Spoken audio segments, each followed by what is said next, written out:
Hello friend, welcome to my YouTube channel Laxmipriya Handishal. आज आम बनैबा चाउल नड़िया खीरी। तो केमिति कौन तैयारी करिवा चलंतु प्रस्तुत करिबा।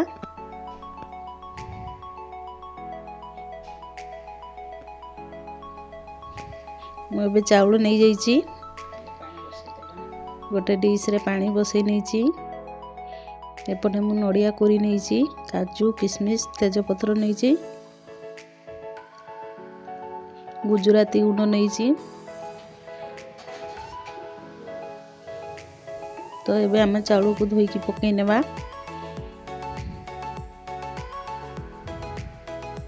पानी तो गरम हे आसिलानी। एबे मु चाउल को पकई नेली।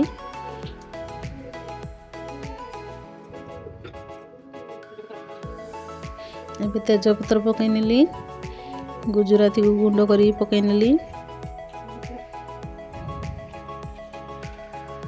एबे हमें पकेइबा स्वाद अनुसार लूण।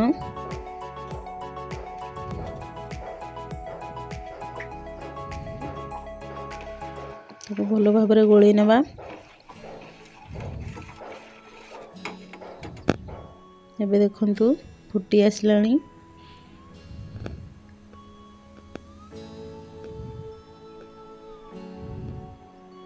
एबे मु पकई नेली नड़िया।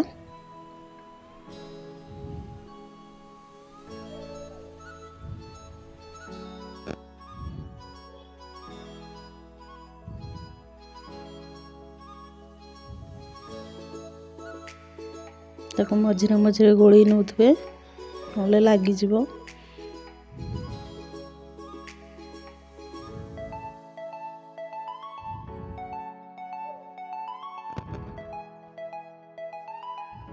एबे हमें पकई नेबा क्षीर।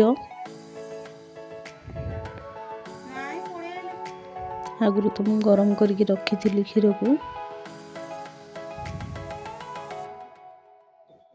एपटे हमें काजू किशमिश को भाजी नेबा। कड़ाई बसई नहीं, ताको टिके हल्का हमें भाजी देबा।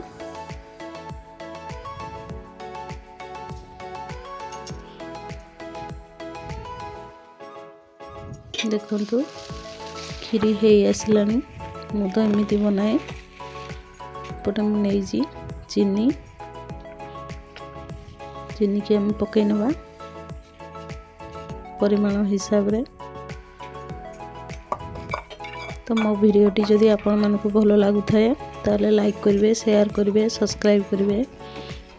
एमिति खीरी की मझिरे मझिरे घांटू थांतु, नले लागी जिवो।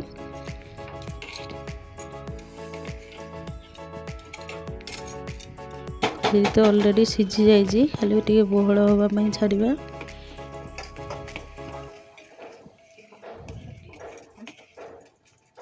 एबे हमें पकई नेबा काजू किशमिश।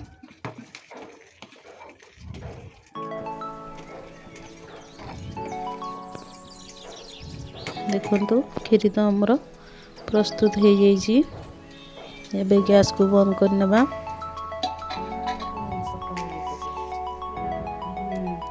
एबे हमें अलगा गोटे पात्र को काढ़ी नेबा। रहुची, bye bye, thank you for watching.